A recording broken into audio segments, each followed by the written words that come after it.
Good morning, everyone. It's a Thursday morning, and I'm so happy today to be talking with you about writing. So, we're going to go ahead and get started. And at a certain point, I will be kind of pausing. I have our expert coming in to speak during this presentation, and she has a window of time to talk with us. So, I just may have to go a little out of order until she comes in. So I just want to make you aware. Also, if you are a participant live with us this morning and you have questions about anything, you can place them into the Q&A or the chat, and I will be sure to answer your questions and make sure that everything is taken care of by the end. Okay. So if you have already been here and have joined us in prior webinars, they sort of flow in the same way. And I am going to go ahead and get started. So good morning. So this webinar is on what to do if your child struggles with writing. And it really is an overview of the writing process in education as well as in terms of age group and development. And the reason that we wanted to put together such a webinar is because we do feel that it's important as a parent for you to know all of the skills and processes that go into writing instruction. And this will really help you to keep close tabs on your student as you engage in the process of monitoring their writing education. And at certain points, even if you have a middle schooler or a high schooler, you might notice that there's some underdeveloped skills as your child's progressing in the area of writing. And we want to make sure you know about the comprehensive picture of the writing process in education so that you can identify where the challenges may lay and really get them addressed, right? So when we work with families, we definitely want to educate you on a variety of different areas. And in our team or on our team here, we have individuals who are trained in different methodologies to support students in writing. So really, it's always important if you're interested in finding out more that you come in and really exchange information with us so that we can come back to you and make sure that we're addressing your child's area of concern with the appropriate professional who has that training, right? So this is the agenda of where we're going to go. So I want to start always these webinars, and many of you have already been here with us, so you understand my philosophy, but it is really important to me as I work with students and as our team members here work with students that we share our philosophy so you can understand where we're coming from. I want to make sure that I teach you how your child can learn well. That's our mission here. So we want to make sure that even though things might be challenging or there might be a challenge existing, you may need to, kind of work with us in identifying some of this, but that's our mission at all times. As always, this is again a flow of ours, but we do have a bonus. If you come to these webinars, we will give you our writing support game plan, which has a checklist that helps you to have dialogue with your child's teachers and just gives you a nice overview of these skills that we'll discuss today. So take a moment, breathe. It's early in the morning, grab your coffee, and we're going to get right into it, okay? So we're going to talk today about what to do if your child has writing difficulties. We're going to hear from an expert. We're going to go through writing skills and behaviors, ideas for support, and plenty of time for Q&A. And I know that many of my families, I always kind of put these slides in because I want to connect with you and I want to make sure you understand that you're not alone, because I talk with parents all of the time and we often, and I'll put my mom hat on for a second, right? It is confusing, right? A lot of times in terms of what is it that our child really needs to be working on. Sometimes our teachers are saying one thing, but we really feel another thing. And it can be confusing, right? And you maybe are not a teacher and you're not sure what to do. You might feel concerned and you want to make sure those concerns are addressed, right? So this is really where I come in and where my expertise can be helpful. So I'm a permanently certified teacher. I have years of classroom experience. I've been working in this system for about 25 years. And I work with families primarily at this point, and also our teachers and tutors to really help students to learn well. We're going to talk today about common problems in writing. What are their solutions? We're going to hear from an expert. We're going to talk about ideas, excuse me, for supporting your child. Have a Q&A, talk a little bit about how you can work with us, and of course, get to the bonus at the end. So here's some common problems. I want to just go back to the philosophy that I talked about before, which is I really believe that you as a parent have a key role in your child's educational process as well as development. So it's really important that you understand your role in this and are empowered really to learn more about your child's writing and help monitor your child's academic development.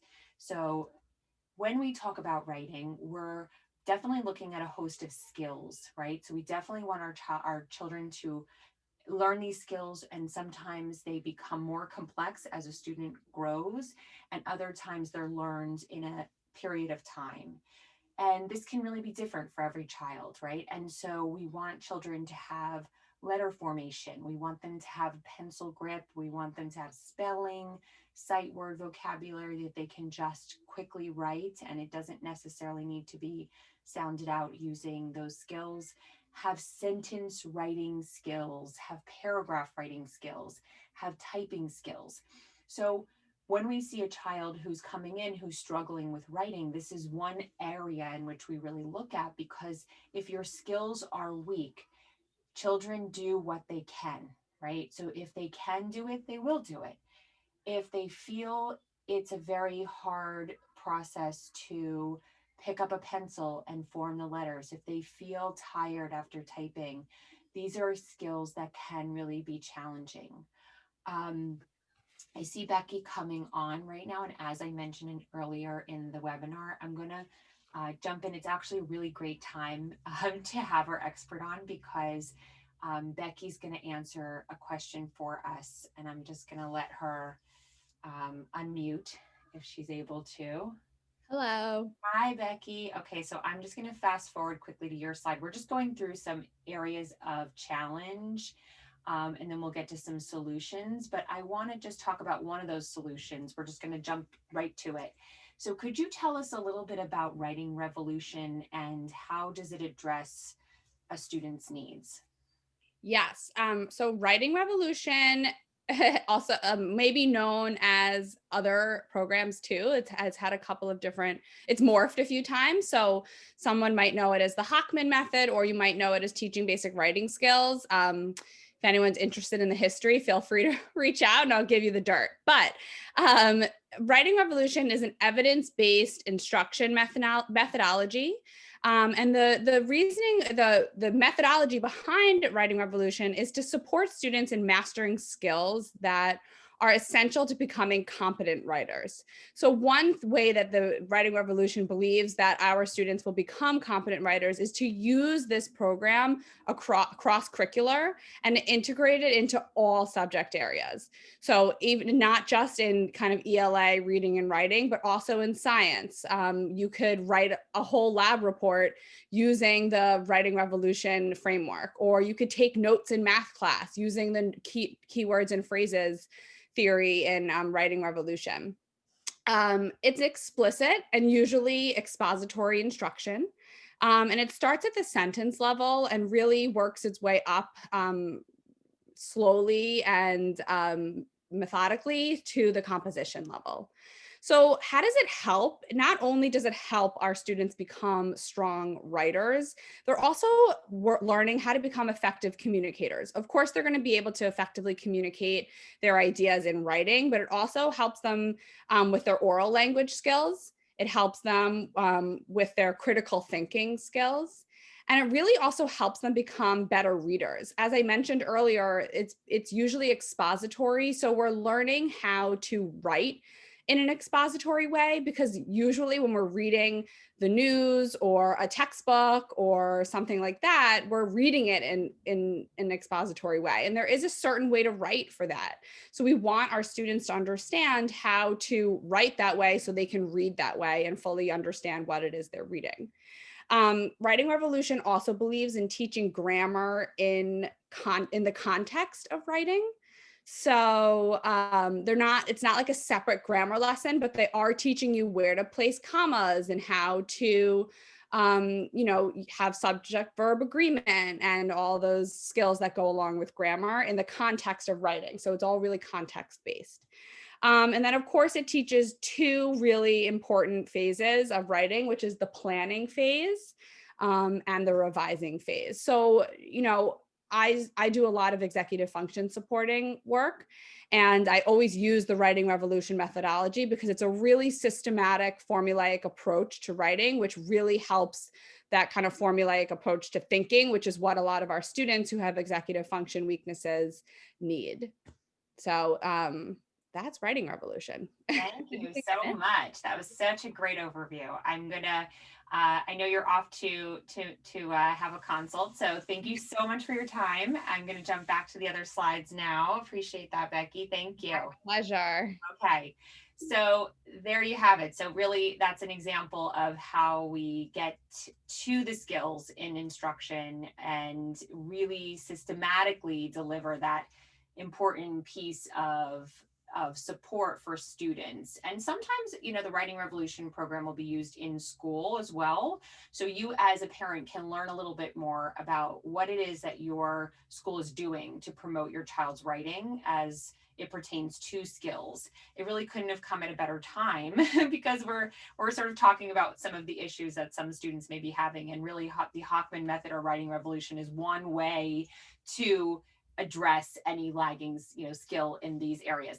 Now, we could also work with OTs. Often in writing, we are working with occupational therapists to increase the strength of the hands, because the hand is a very important piece of writing. And if your child is avoiding writing, I would always urge families to get that checked out, get the eyes checked out, make sure that there's nothing else going on that's contributing to any of these skills not being formed.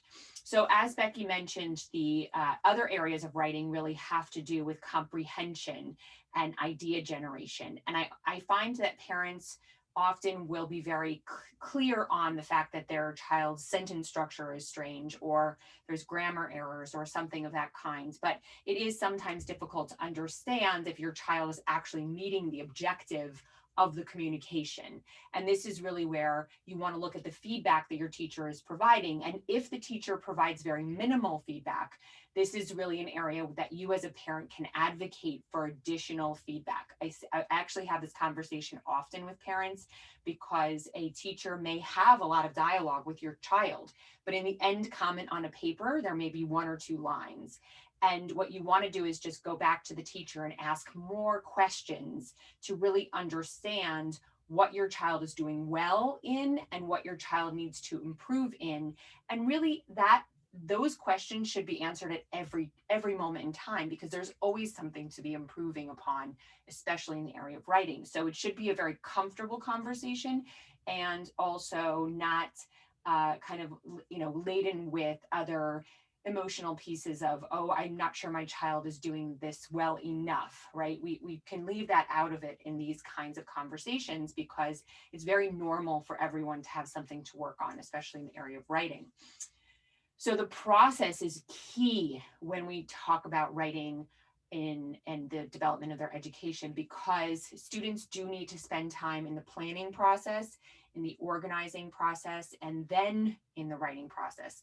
And it is so common for students to jump right to the writing process instead of spending time in the planning and organizing process. So if you notice that your child is running to write, then you want to talk with them more about why they're doing that. And they'll often tell you, because it's too much work. It's too much to do a plan and organize and then write. It feels like we're double doing things. And if that's the feedback, then you're doing it wrong, because it shouldn't be a double do, actually. It shouldn't be writing the whole outline and all of the sentences and then just putting them together. That's not the planning and organizing process. Regulation is important in writing as well. And if you're interested, we have another program here at the Evolved Education Company called RSD writing. And this is an evidence-based writing program as well, which brings in the process and regulation piece into the practice that students employ as they're writing. It provides a framework for students to work through. And as I took it as an educator, I find myself as an adult writer using the process as a real part of my work. I know how to self regulate while I'm writing, I know how to talk to myself. I can communicate, I can use my plan, I can make sure that my prompt is being addressed. I can go back and judge whether I've explained that properly. So we want to make sure we teach this in companion with the skills and the process, etc. These are other areas that we address and look at and think about. We want students to enjoy writing, understand the purpose of writing is beyond checking off the box in English class. It's really about writing to hear your voice. We want to have children understand that writing is really becoming increasingly important as we move into adulthood. We want to show them in work that we are often writing, corresponding, show them your writing, show them how often you actually write in a day, show them that the areas of interest that they have can be developed and created with their brains. If they know how to write about it, they can actually influence an entire sector of the world if they're able to communicate in writing, right? So you have to set that climate and that empowerment, and it is sometimes lost with students if they are struggling with writing. They'll forget or not be aware of the positivity and the climate that could exist within writing development and instruction. So we talked a little bit already about the Writing Revolution program, and I also inputted the SRSD writing program into an idea for you in terms of solutions, support versus intervention.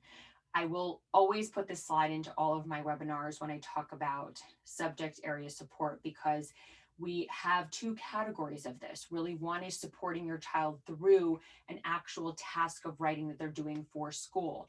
And the other is to intervene with a treatment, with some kind of explicit instruction that's going to address an underdeveloped skill. So we might have them type every day. We might have them handwrite. We might have them write sentences and understand what's a simple sentence and a compound sentence and a complex sentence. We might have them work through the Writing Revolution program or other methodologies to really intervene into their area of writing to boost those underdeveloped skills. We always want to do that by looking at the areas of strength. So if you're looking only in the lens of challenge, you're missing the point. You have to always approach this as what's going well and how can I use that to bring in the support or the intervention in a way that's going to be really connective to my kid.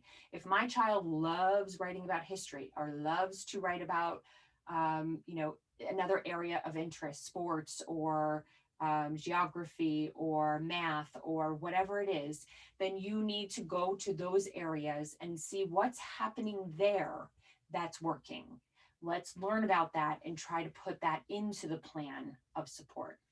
So just a couple of key questions here that I often get and some real solutions for them. What do I do if my child hates to write? Well, definitely address it. Make sure that if you see your child not enjoying anything in school, you definitely want to have a conversation with them. This can be very easily done at any age, and it is something that we help with if you need help with the questioning. But it's really important to be a scientist as a parent and observe your child. Notice specific instances in which they're having a challenge. Speak to them away from those challenges in a time when you're having dinner or in the car. If you ever drive, we don't, in the city, there's not a lot of that going on, but I find when you're actually just sort of there but not in their face, it can be helpful to talk about things, right? When you're walking in the park or something like that. So have a conversation with them, ask them why it's been challenging. Why are they hating it? Try to understand their perspective, whether you agree or not with it. It's their perspective, right? Talk with your child's teachers, tell them your concerns, tell them what you're seeing specifically, tell them the behaviors, tell them the instance, give them all of the details. Define the areas of challenge specifically. Try to focus in on exactly the verb. My child is struggling when getting to the point. My child is struggling to use the plan. My child, write it all down and really understand all of the challenges. You want to also make sure that when you teach something that you're teaching within an area of strength. So it's important that we look at those areas. So just as much as we want to make that list of the challenges, we also want to make a list of the areas that are going as well as possible. Then we want to really target instruction in a way that's strategic. Most kids can't work on more than one really hard thing at a time, right? It's really hard to remediate or address something that has multiple parts because they have to get that down. So don't try to address everything all at once. Not everything has the same priority. So this is also something we consult with and we talk with families about, because we know how important that process is and how difficult it really is to make those decisions. What do you do if my child needs help on developing ideas? So this is a very common piece for middle and high school students, because this is what they're working on. They're working on that comprehension, and they have to bring that comprehension into their writing, make claims, support it with evidence. That in and of itself is a process. That's not even the writing. That's just actually the plan and the development of their thesis, and then the evidence that's going to support it, and the analysis of that evidence and how it goes back to that thesis. This is very complicated planning.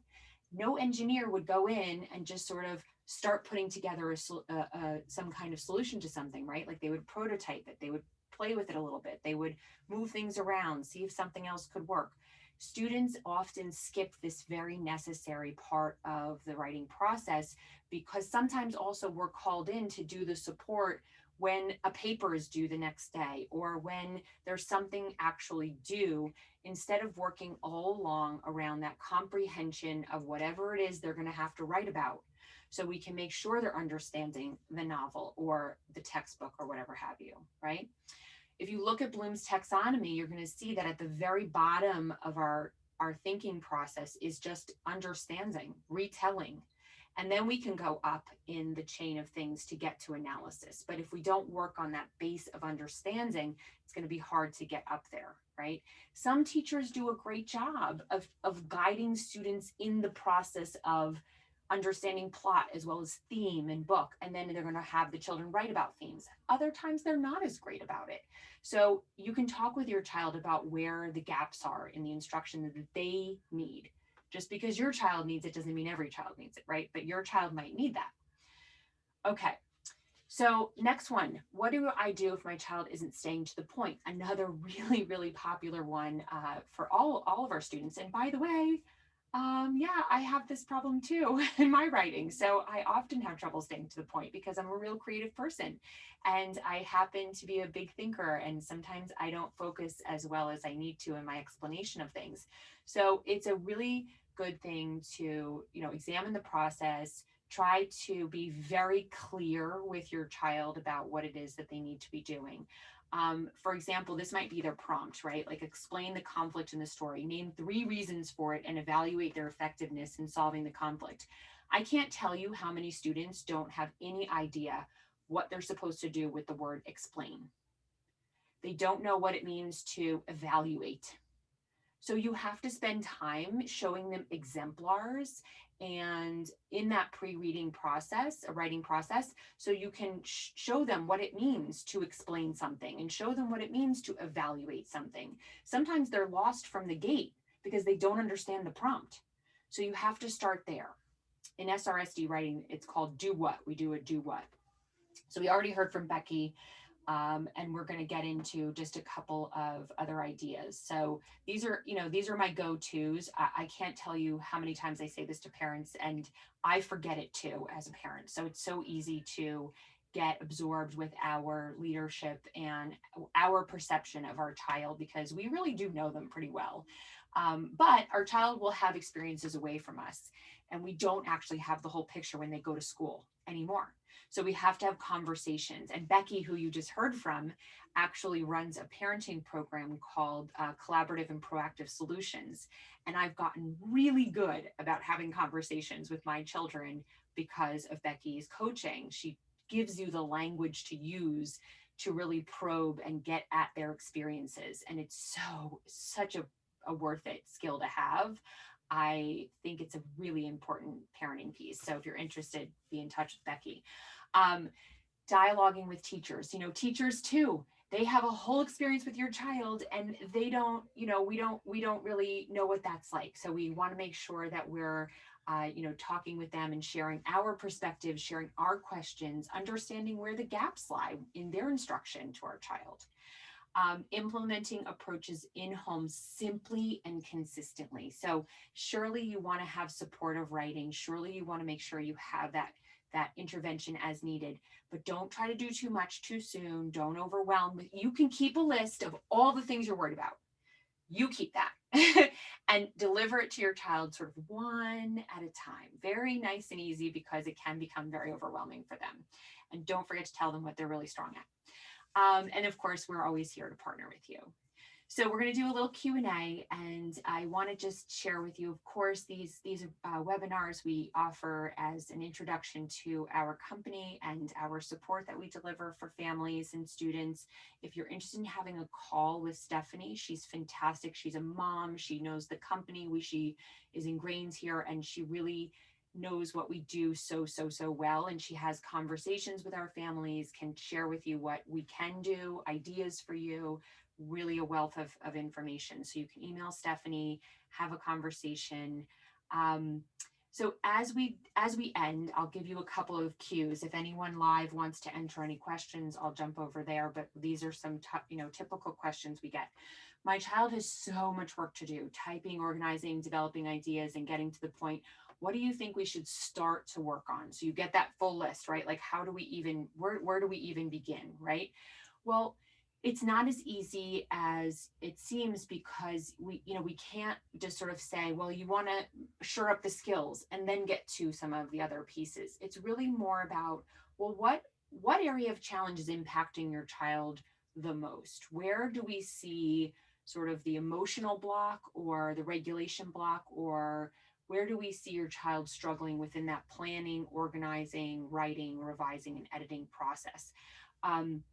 And then we can kind of come in and start to really work with your child on specific goals that we write out, right? So the goal of this is that we want to make sure your child is getting to the point, and this is how we're going to work on that. We're going to then judge whether we're making progress in about a couple of sessions, and after we get that rolling, we're going to add in some typing practice.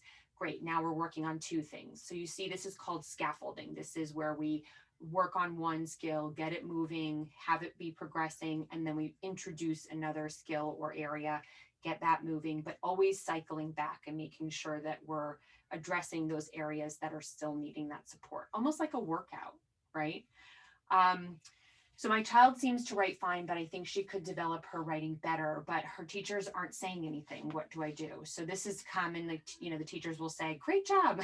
And you look at the paper and you're like, wait a second, I think there's things to do here. I don't know.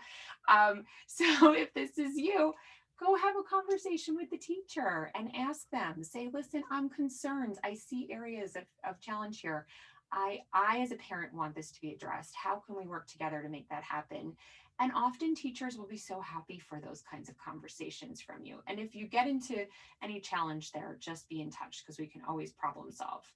So thank you so much for being here this morning and spending your morning coffee with us. Next week, we have another series of webinars. We're doing one on math, how to help your child with math. And then we'll move into our school series, where we'll be talking about different programs here in New York City in the school landscape. So I'm really excited that you all joined this morning, and please be in touch if you have any questions or need anything at all. Have a great day.